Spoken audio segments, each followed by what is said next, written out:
से यही तो कहा गया है कि एक लक्ष्य हेरी एक मृग, एक जीव है और इसको भ्रमित करने वाले, पथ से भ्रष्ट करने वाले कितनी वासनाएं लगी हुई है।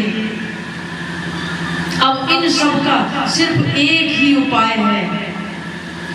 एक माता पिता की 4 संतानें हैं, 5 संतानें हैं और आप एक एक को बस में करो, नहीं होगा। यदि उस पिता को आप बस में कर लो और पिता के हुक्म पर यदि 5 संतानें उसकी बात मानती हैं तो एक एक को बस में करने की आवश्यकता नहीं। वो पिता रूप मेरी आत्मा है, मेरा चेतन जो इस शरीर को चला रहा है। जड़ और चेतन 2 ही इस संसार में चीजें हैं और तीसरी कोई चीज है नहीं जिसके पीछे आप पड़े हो।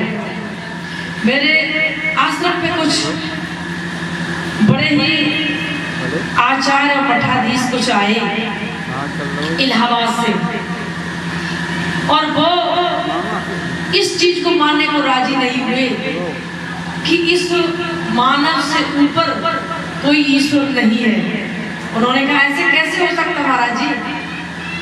उन्हें कुछ ऐसा भी लगा कि राधादास की क्या 40 साल की उम्र है और हम ज्यादा उम्रदार हैं तो मुझे ज्ञान ज्यादा है। मैंने कहा महाराज हम आपका सम्मान करते हैं लेकिन सत्य के आगे झुकना मेरी बस की बात नहीं।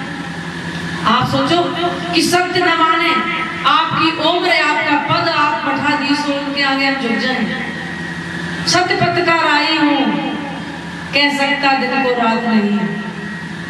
यानी आप कहो कि इसको मान लें, ऐसा नहीं। आप सिद्ध करके दिखा दो कि इस मानव 5 तत्व 6वीं आत्मा से अलग उस आत्मा ईश्वर कहाँ रहता, कैसा है, क्या करता है। ऐसा कैसे? कोई तो है जो इस संसार को चला रहा है। मैंने कहा कि वो सब कुछ सर्वोपरि मेरी आत्मा है। तो मैंने कहा कि यदि कोई ईश्वर है, थोड़ी देर के लिए हम मान रहे हैं, फिर उस ईश्वर को किसने बनाया है, उस ईश्वर को कौन चला रहा है? कि वो तो स्वयं है सब कुछ। जब तुम उस ईश्वर को स्वयं सब कुछ मान सकते हो तो इस आत्मा को स्वयं सब कुछ क्यों नहीं मान लेते हो, जो दिखाई भी देती है एक मानव के अंदर, जीवधारियों के अंदर। अब थोड़ा सा उन्हें जवाब नहीं आया कि हम कहते हैं कि आत्मा ही परमात्मा है, आत्मा ही ईश्वर, अल्लाह, खुदा, गॉड जो कुछ है वो ये आत्मा ही है। लेकिन आप कहते हैं कि आत्मा का भी एक बाप है जिसने ये आत्मा बनाई है।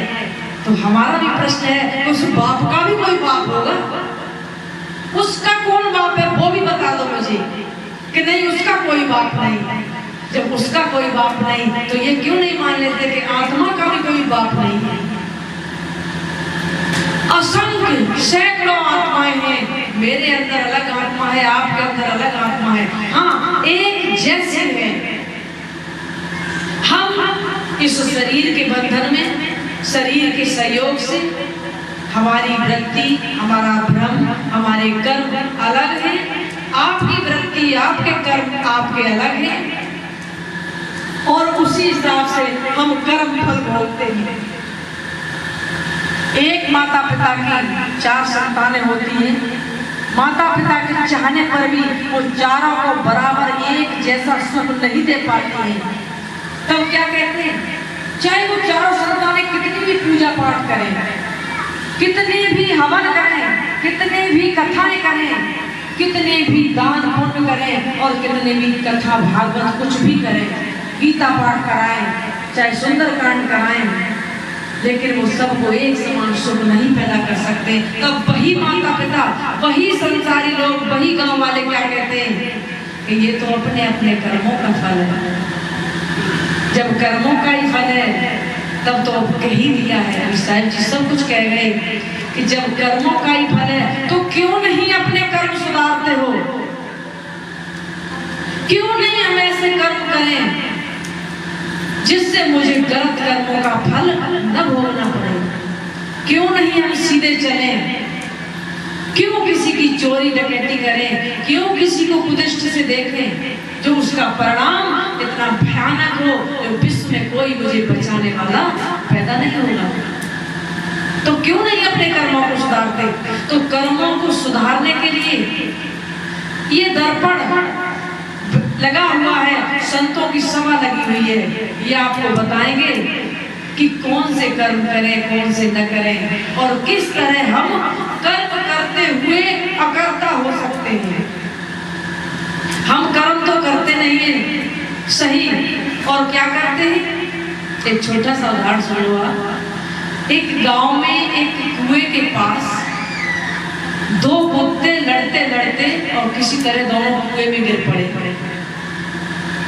और कुएं में जब गिर पड़े किसी ने देखा नहीं, जाना नहीं, और उसमें डूब गए, दोनों कुत्ते मर गए। उस टाइम कुएं से पानी पिया जाता था। पानी भरने के लिए जो पहले गया, पहले दिन तो असर नहीं हुआ, दूसरे तीसरे दिन पानी सड़ा हुआ आने लगा, कुछ बाल भी आने लगे, बदबूदार पानी आया। लोगों ने एक दूसरे से कहा, पूरे गांव के लोग इकट्ठे हो गए कि भाई कुएं में बदबू क्यों आती है? वो उस समय के बुद्धिजीवी यानी ब्राह्मण पंडितों के पास पहुंचे कि पंडित जी पत्रा खोल के देखो, मेरे कुएं का पानी बदबूदार कैसे हो गया? पंडित जी ने कहा कि चलो लाग अच्छी लगी है, कुछ तो पैदा होगा ही। पत्रा इधर से उधर घुमाई और कहा कि ऐसा करो, तुम गंगा जल लाओ, हम कुछ मंत्र पढ़ के गंगा जल देंगे, आप कुएं में डाल देना, पानी शुद्ध हो जाएगा। गांव वालों ने कहा, भाई पंडित जी बहुत बहुत धन्यवाद आपका, ये लो अपनी दक्षिणा। पानी लाए, उन्होंने कुछ मंत्र पढ़े और कहा कि जाओ कुएं में डाल दो। कुएं में डाला गया, देखा गया, एक दिन दो दिन इंतजार किया, पानी की बदबू में कोई असर नहीं।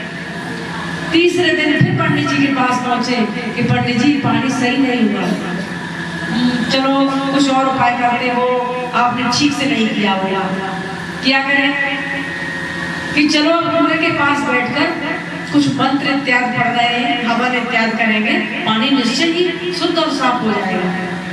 बस हवन की इत्यादि की तैयारी हुई, लकड़ी लाई गई, धूप इत्यादि लाई गई, हवन होने लगे, मंत्र जपे गए, कुएं के आसपास सब कुछ किया। पंडित जी दक्षिणा लेके खा पी के खीर रबड़ी और चले गए। आप बताइए क्या पानी शुद्ध हो सकता है? चाहे कितने भी दिन रात आप मंत्र जपना, ना ही तो आपके कर्म सुधर सकते हैं और ना ही उसी तरह उस कुएं का पानी साफ और शुद्ध हो सकता है। वो भी युक्ति फिर तीसरे दिन फिर गए कि पंडित जी कुछ और करो, आप जितनी दक्षिणा बताओ हम देंगे, हमारा पूरा गांव परेशान है, कोई बदबूदार पानी पीता है। और भी उन्होंने फिर क्या किया कि 8 दिन की भागवत बैठा दो, 8 दिन में तो निश्चय ही पानी शुद्ध हो ही जाएगा। पंडित जी को बैठाया गया, कथा का पूरा सिस्टम लगाया गया, 8 दिन भागवत चलने लगी, राजा महाराजाओं की कथा चलने लगी, बड़े बड़े योद्धाओं की बात होने लगी, लेकिन पानी कहाँ शुद्ध होने वाला था? 8 दिन के बाद भी नतीजा 0। अब गांव वालों ने कहा कि पंडित जी अब हमें लगता है हम लोगों को उल्लू बना रहे हैं, इनके बस का कुछ नहीं। एक गांव में जैसे आज यहाँ माधुरी के यहाँ सत्संग होता है, वो गांव वाले एक बैठे थे, सत्संग सुना, सत्संग के बाद वो संतों के पास आकर बैठ गए। उन्होंने कहा कि प्रभु मेरी भी एक समस्या दूर कर दो। कि क्या है? कि मेरे गांव में कुएं का पानी बड़ा अशुद्ध है, आपके पास कोई युक्ति हो तो बता दो। तो संत जी ने कहा कि चलो मुझे दिखाओ, चल के।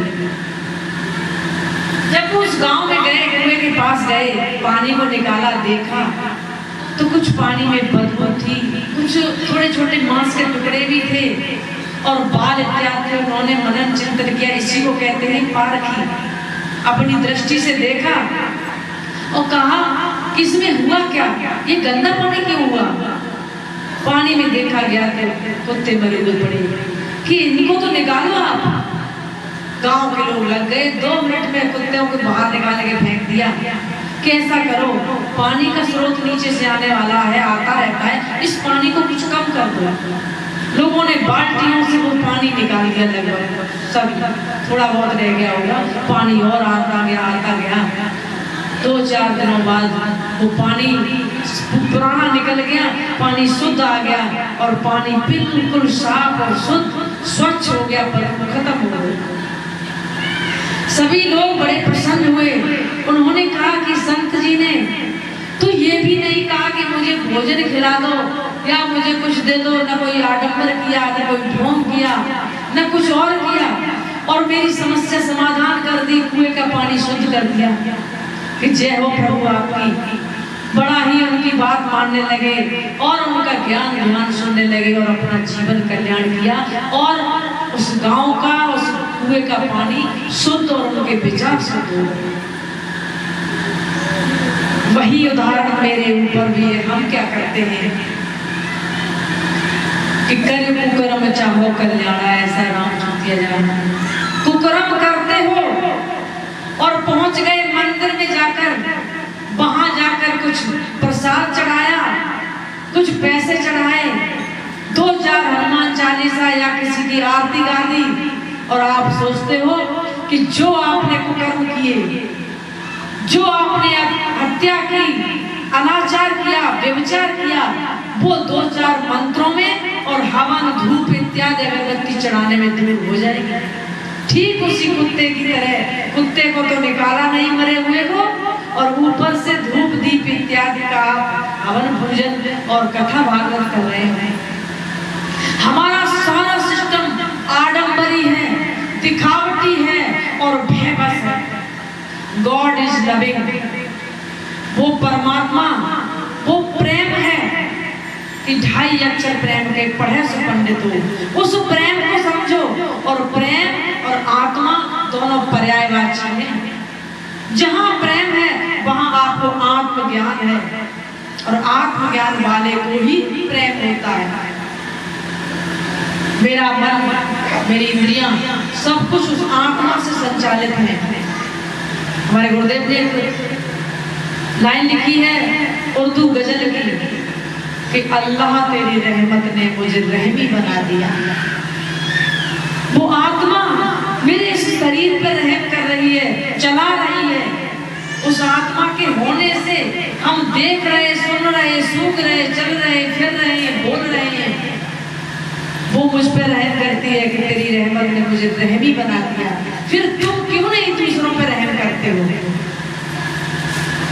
तुम क्यों दूसरे की हत्या करते हो? तुम क्यों दूसरे से नफरत, ईर्ष्या करते हो?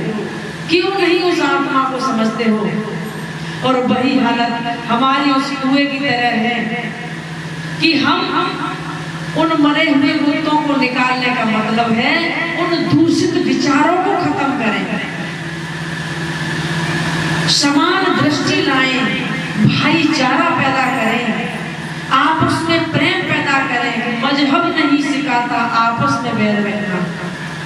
कोई भी धर्म, कोई भी संत, कोई भी सदगुरु, कोई भी पंथ, कोई ये नहीं सिखाता है कि तुम आपस में बेमनस्ता करो, एक दूसरे को नीचा दिखाओ, एक दूसरे पे कुदृष्टि डालो, एक दूसरे के प्रति घृणा और नफरत से भर जाओ। ऐसा यदि कोई धर्म है तो सिखाता है तो उसे धर्म नहीं कहेंगे, वही तो आडंबर कहेंगे, या उसको कोई दुकान कहेंगे जो सिर्फ पैसा पैदा करने के लिए उन्होंने खोल रखी है और एक दिखावटी बोर्ड लगा रखा है कि हाँ ये होता है। इन सब चीजों को समझने के लिए सब सदगुरुओं की वाणी को सुने और समझे, और उसके लिए सदगुरु की शरण में पहुंचे। सदगुरु की शरण में पहुंचकर आपको वो आत्मज्ञान होगा। बोलिए श्री सदगुरुदेव की। यहीं पे हमारे गुरुदेव ने भजन लिखा है, आपको भजन सुनाएंगे।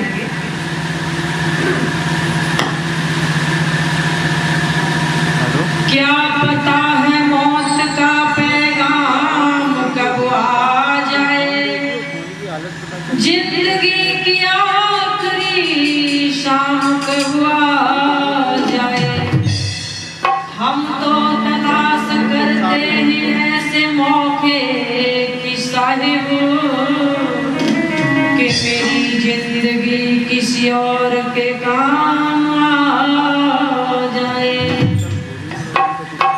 जिनको सदगुरु कबीर साहब का ज्ञान प्राप्त हो गया है, आध्यात्मिक आत्मज्ञान प्राप्त हो गया है, जिन्होंने सदगुरु की शरण ले ली है, फिर वो कहीं संसार में भटकेगा नहीं। मोहे मिल गए सामल ज्ञानी, मोहे मिल गए सामल ज्ञानी, साहिब की गति सतगुरु से जानी, गए सामल ज्ञानी।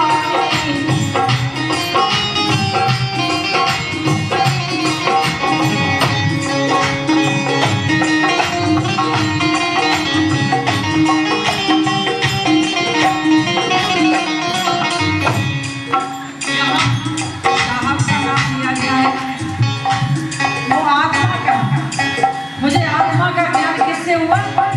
सतगुरु कहते हैं। मोहे मिल गए सतगुरु ज्ञानी, साहिब की गति सतगुरु से जानी, गए सतगुरु ज्ञानी, साहिब की गति सतगुरु से जानी।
गुरु